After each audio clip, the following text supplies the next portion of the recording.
Hi friends, स्वागत है आपका आज के टॉपिक में। आज का टॉपिक है BA फर्स्ट ईयर की हिंदी का, जो कि हम हिंदी साहित्य का इतिहास बुक का आदिकाल को कवर करेंगे। इसके हम रीतिकाल और भक्तिकाल का जल्द ही इसकी वीडियो में लेकर आएंगे। तो आज हम इसको आदिकाल को हम कवर करेंगे। मेरा नाम विनोद है और इससे पहले कि मैं शुरुआत करूं, चैनल को सब्सक्राइब और वीडियो को लाइक कर देना। चलो शुरुआत करते हैं। परिचय। साहित्य में हमेशा एक जैसी प्रवृत्तियाँ नहीं रहती। परिस्थितियों के अनुसार साहित्य की प्रवृत्तियाँ भी बदल जाती हैं। यानी कि समय समय के साथ हिंदी साहित्य में एक जैसी प्रवृत्तियाँ नहीं रही। यानी कि समय आया तो साहित्य में प्रवृत्तियाँ बदल भी गई। यानी कि पहले साहित्य कैसे लिखा जाता था और आज के समय में साहित्य में अनेक नई खोजें हो चुकी और नया उसके ऊपर डिफेंस पड़ा है। अतः साहित्य के इतिहास का अध्ययन प्रत्येक समय की परिस्थितियों और प्रवृत्तियों के आधार पर उसे विभाजित कर किया जाता है। इसी को हम काल विभाजन कहते हैं। यानी कि समय के साथ साथ साहित्य को विभाजित कर अध्ययन करना काल विभाजन कहलाता है। हिंदी साहित्य के इतिहास में काल विभाजन का है आदिकाल, भक्तिकाल, रीतिकाल और आधुनिक काल। यह हिंदी साहित्य के 4 काल हैं और अब हम इसको आदिकाल को कवर कर रहे हैं।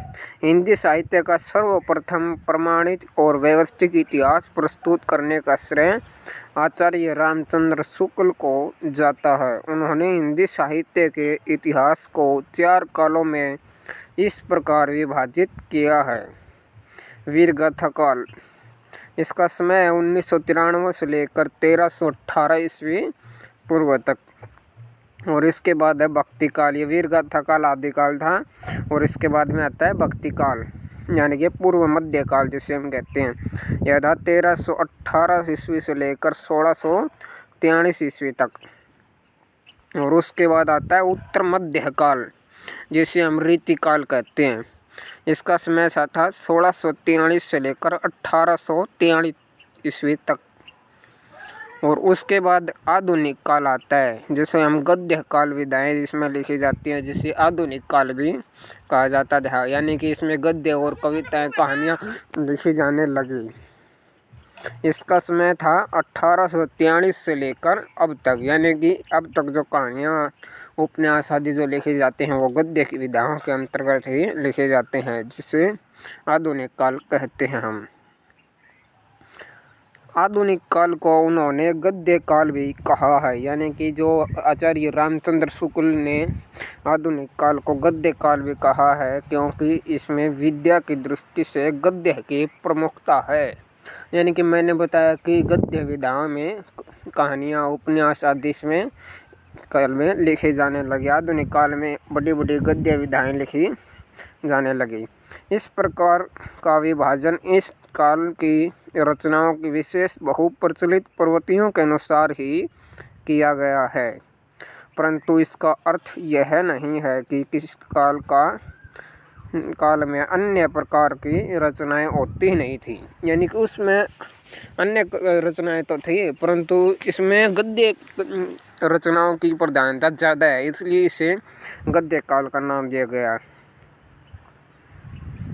उदाहरण के लिए भक्तिकाल, यानी कि आदिकाल के बाद हम भक्तिकाल को पढ़ते हैं, तो भक्तिकाल में भक्ति का भावना का ज़्यादा वो विशेष महत्व है, इसीलिए उसको भक्तिकाल भी कहा गया। भक्तिकाल को हम हिस्ट्री में भी पढ़ते हैं, तो इसलिए रीतिकाल में भक्ति तथा रीति संबंधी रचनाओं के अतिरिक्त वीर रस के भी अनेक काव्य प्राप्त होते हैं, जिनमें वीरगाथा काल तथा आदिकाल की रचनाओं की भांति वीरों का गायन किया जाता है। यानी कि वीरकाल, इस वीरगाथा काल क्यों कहा गया आदिकाल को वीरगाथा काल? यानी कि एग्जाम में क्वेश्चन आ जाए कि 2 नंबर में 4 नंबर में आदिकाल को वीरगाथा काल क्यों कहते हैं, क्योंकि जिनमें वीरगाथा काल अथवा आदिकाल की रचनाओं में भांति में वीरों का गायन किया जाता था। यानी कि जो वीर थे उनका गायन किया जाता था, यानी कि उनकी प्रधानता, उनकी रचनाओं में उनकी प्रधानता थी, इसलिए इसे वीरगाथा काल भी कहा गया। इसका आदिकाल का नामकरण कैसे पड़ा? किसी साहित्यिक युग का नामकरण उसकी मुख्य विशेषताओं के आधार पर किया जाता है। यानी कि ऐसे ही नाम नहीं दिया जाता कि तेरा नाम फलाना। आज के समय में किसी को नाम टेक दिया जाता है, मैं तेरा नाम न्यू है, तेरा नाम न्यू है, उसी प्रकार नहीं था। यानी कि जो उसकी विशेषताओं या कुछ सबूत होते हैं उनके पास, तभी उनका नाम पड़ता है। किसी साहित्यिक युग का नामकरण की मुख्य विशेषताओं के आधार पर इस बारे में विचार करने वालों में आचार्य रामचंद्र शुक्ल, डॉक्टर हजारी प्रसाद द्विवेदी, डॉक्टर राम कुमार वर्मा, राहुल सत्यायन, आचार्य हजारी प्रसाद द्विवेदी आदि हैं। आचार्य रामचंद्र शुक्ल ने इसका नामकरण वीर गाथा काल किया है। शुक्ल जी ने निम्नलिखित 12 रचनाओं का आधार मानकर इस काल का नाम वीर गाथा काल रखना उचित समझा। यानी कि उन्होंने जो 12 आधार दिए, यानी कि ऐसे नहीं कह दिया उन्होंने, क्या उन्होंने 12 सबूत दिए। यानी कि वे सबूत थे, रचनाएं थी जो उन्होंने, यानी पृथ्वीराज सो या ऐसी मेरी याद नहीं है, वो 12 रचनाएं उन्होंने बताई कि उसमें वीरों की प्रधानता थी। यानी कि उन रचनाओं में वीरता की रस की प्रधानता लिखी गई थी। इसलिए उन्होंने वे रचनाएं प्रस्तुत कर कहा कि इस समय का नाम वीर गाथा काल रखना ही उचित होगा। नामकरण श्री राहुल सत्यायन ने अपभ्रंश और हिंदी के इस युग की सिद्ध सामंत युग कहा। यानी कि राहुल सत्यायन ने क्या कहा, इस युग को हिंदी युग का सिद्ध और सामंत युग कहा। यानी कि सामंत युग का नाम दिया गया। इस काल में सिद्धों के साहित्य की प्रधानता है और सामंत शब्द चारण कवियों की एक स्तुतिकरण रचनाओं के प्रेरणा स्रोत की ओर संकेत करता है।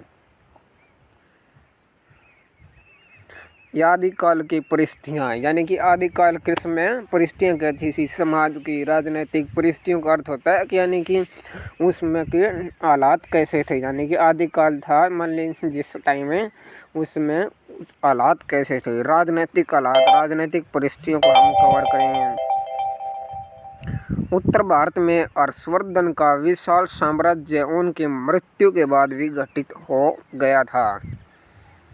यानी कि उत्तर भारत में हर्षवर्धन का विशाल साम्राज्य उनकी मृत्यु के बाद विघटित यानी टूट गया था। राजपूतों का उदय हुआ और अनेक छोटे छोटे राज्य स्थापित हो गए जो निरंतर युद्ध या फिर संघर्ष में अपनी शक्ति का क्षीण करते रहे।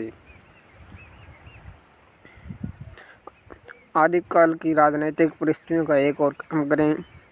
पृथ्वीराज यानी कि पृथ्वीराज चौहान जो था, उसकी पराजय के बाद गुजरात के स्वाधीन राजाओं ने तब तक साहित्य और संस्कृति को संरक्षण दिया जब 1999 में अलाउद्दीन खिलजी के आक्रमण के कारण स्वयं गुजरात पराधीन नहीं हो गया। अब राजनीतिक या धार्मिक परिस्थितियाँ, यानी कि आदिकाल के समय धार्मिक हालात कैसे थे। मुसलमानों के प्रवेश से पूर्व हिंदी प्रदेश में बौद्ध और हिंदी विचारधाराओं में संघर्ष चल रहा था। यानी कि मुसलमानों के प्रवेश से पहले, यानी कि मुसलमान प्रवेश नहीं किया था उसमें हिंदुओं में और बौद्धों में विचारधाराओं में संघर्ष चल रहा था। यानी कि बौद्ध धर्म की विचारधाराओं में संघर्ष चल रहा था हिंदुओं में के साथ। काशी हिंदुओं का और नालंदा बौद्धों का मुख्य केंद्र था। यानी कि ज़्यादा हिंदू कहाँ रहते थे, काशी में, और बौद्ध रहते थे नालंदा में। हिंदी प्रदेश के पूर्वी भाग में सिद्ध साहित्य मिलता है। आदिकाल की सामाजिक परिस्थिति, यानी कि सामाजिक हालात। वर्ण व्यवस्था का नाम मात्र ही रह गई थी, जातियों का उद्भव हुआ था। वर्ण व्यवस्था समाप्त हो गई थी और जातियों का उद्भव हुआ था। यानी कि वर्ण और जाति में आपको अंतर पता होना चाहिए, हिस्ट्री में आप पढ़ चुके हैं। यानी कि वर्ण 4 थे और जातियाँ अनेक थी। यानी कि वर्ण तो समाप्त हो गए थे और जातियाँ, उसमें नई नई जातियाँ आई थी। यानी कि जातियाँ ज़्यादा निकलने लगी तो जाति व्यवस्था स्थापित हो चुकी थी और हिंदू समाज के पुराने संगठन का ढांचा बदल गया। ब्राह्मण और स्त्रियों के ही नहीं, वैश्य और शूद्रों के भी मतभेद बढ़ गए। ब्राह्मणों की अनेक जातियों की तरह स्त्रियों की भी अनेक जातियां हो गई। यानी कि इसको हम समझने की कोशिश करें। चलो, ब्राह्मण और स्त्रियों के ही नहीं, वैश्य और शूद्रों के भी मतभेद बढ़ गए। यानी कि पहले तो ब्राह्मण और स्त्री ही लड़ते थे, वे उनके बीच में मतभेद था, और अब वैश्य और शूद्रों के बीच में मतभेद बढ़ गया। यानी कि वैश्य कहते थे कि हम बड़े हैं, शूद्र छोटे हैं। जिनके शूद्र हमारे से नीचे हैं, वे शूद्रों से भेद करने लगे थे, मतभेद करने लगे थे, भेदभाव करने लगे थे। ब्राह्मणों की अनेक जातियों की तरह स्त्रियों की भी अनेक जातियां हो गई। यानी कि जब ब्राह्मणों की पहले तो अनेक जातियां पहले ब्राह्मणों की थी, यानी कि ब्राह्मण कई प्रकार के थे। यानी कि वर्ण अवस्था में तो ब्राह्मण एक ही बताया गया है, परंतु जातियों में ब्राह्मण कई प्रकार के होते हैं, जैसे कि शर्मा होते हैं, गोत आदि के लिए अलग अलग ब्राह्मण हैं। इसी प्रकार स्त्रियों की भी अनेक जातियां हो गई थी। आदिकाल की हिंदी साहित्य की प्रमुख विशेषताएं, यानी आदिकाल की प्रमुख विशेषताएं। आदिकालीन साहित्य में सामंत और आश्रयदाताओं का गुणगान मिलता है। यानी कि जिन आश्रयदाताओं, यानी कि आश्रय यानी कि वो घर पर रखना, यानी कि उनको आश्रय देना या रखना। आदिकालीन साहित्य में वीर रस और श्रृंगार रस की प्रधानता है। वीर रस को मैंने बताया कि इसको वीर गाथा काल इसीलिए कहा गया था, यानी इसमें वीर रस की प्रधानता, श्रृंगार रस की प्रधानता इसमें मानी जाती है।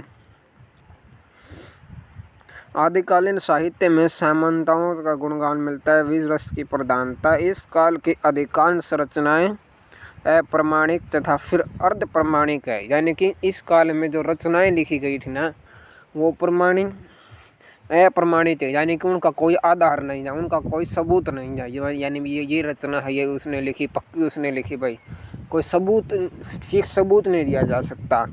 यह है तो सबूत किसी रचना का कोई थोड़ा बहुत प्रमाण है तो वो अर्ध प्रमाण है, पूरी तरह से उसका प्रमाण हम नहीं कह सकते। इस काल में 5 भाषाओं की रचनाएं मिलती हैं: अपभ्रंश, डिंघल, खड़ी बोली, ब्रज भाषा, मैथिली। आदिकाल की एक प्रमुख विशेषता यह है कि इस काल में युद्धों का वर्णन बहुत अधिक किया गया है। यानी कि उसमें राज्य हित और युद्धों का वर्णन बहुत अधिक मिलता है। ये वर्णन इतने सजीव हैं कि आंखों के सामने युद्धों के चित्र उपस्थित हो जाते हैं। यानी कि हम इसको कहानी में पढ़ें तो हमारे आंखों के सामने एक चित्र बन जाता है, जिससे पता चलता है कि उसमें युद्ध बहुत ज़्यादा होते थे। तो ये था फ्रेंड्स आज का टॉपिक्स हिंदी का आदिकाल। तो आप मुझे इंस्टाग्राम पर फॉलो भी कर सकते हैं, और इंस्टाग्राम पर आप मुझे कोई भी सवाल हो तो पूछ सकते हैं। तो मिलते हैं अगली नई वीडियो के साथ। तब तक धन्यवाद।